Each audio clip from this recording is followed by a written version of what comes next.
Here's something that'll piss off PC builders. This tiny 5 by 5 inch box can render 8K timelines natively, features dedicated supercores for AI, comes with double the starting storage standard, and costs less than a decent mid-range graphics card, and it's not even the most expensive Mac on Apple's roster. I don't understand why everyone keeps building massive Windows towers, dropping $2,000 plus more on cooling, then complaining that Windows 11 feels bloated.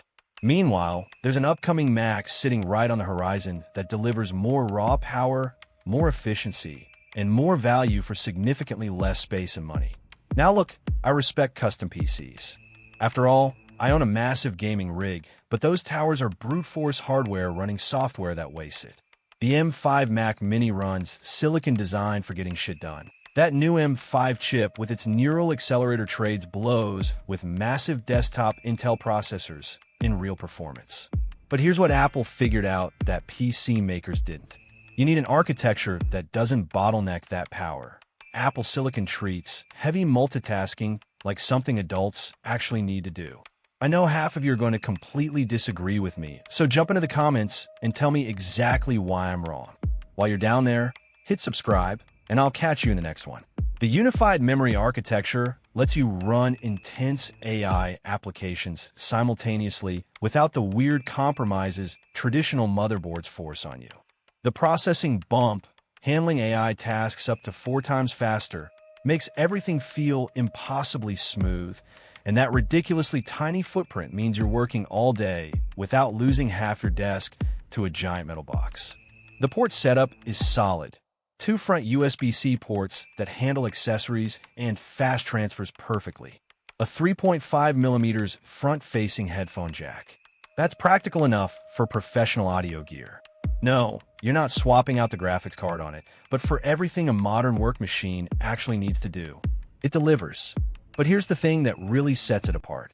512 gigabytes of starting storage. Your current entry-level Mac fills up in months. This thing gives you double the baseline out of the box.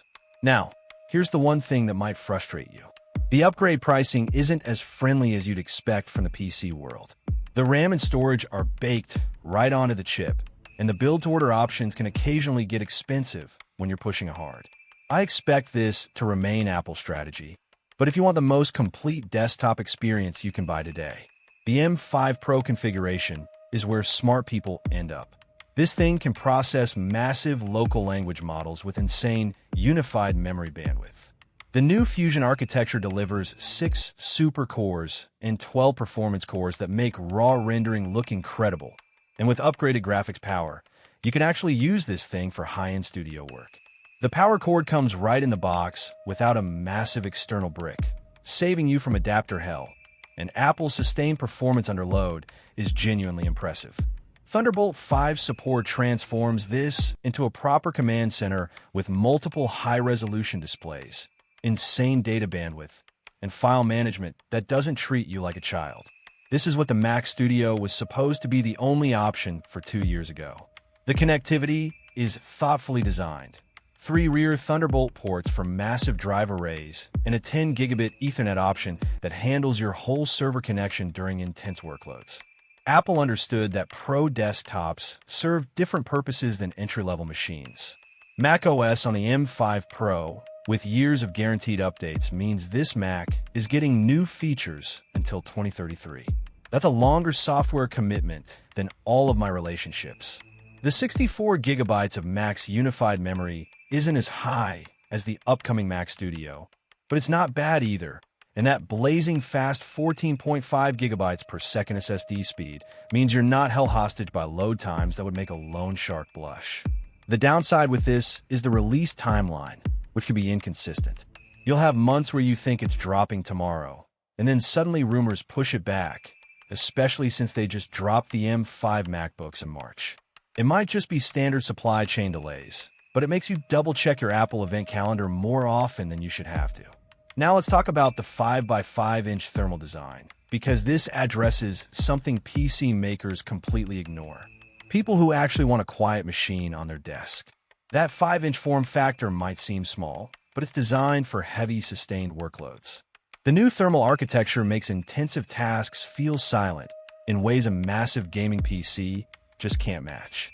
The M5 generation pushes efficiency that makes traditional x86 processors look like they're stuck in 2020. The Wi-Fi 7 chip is overkill for a basic desktop, but when you're streaming or pulling giant files from NAS, having that bandwidth available matters. Bluetooth 6 handles your wireless peripherals without making your mouse lag, like you're working from 2007. If this breakdown helped you make a better buying decision today, hit that subscribe button so you don't miss the upcoming leaks that could completely change your mind next month.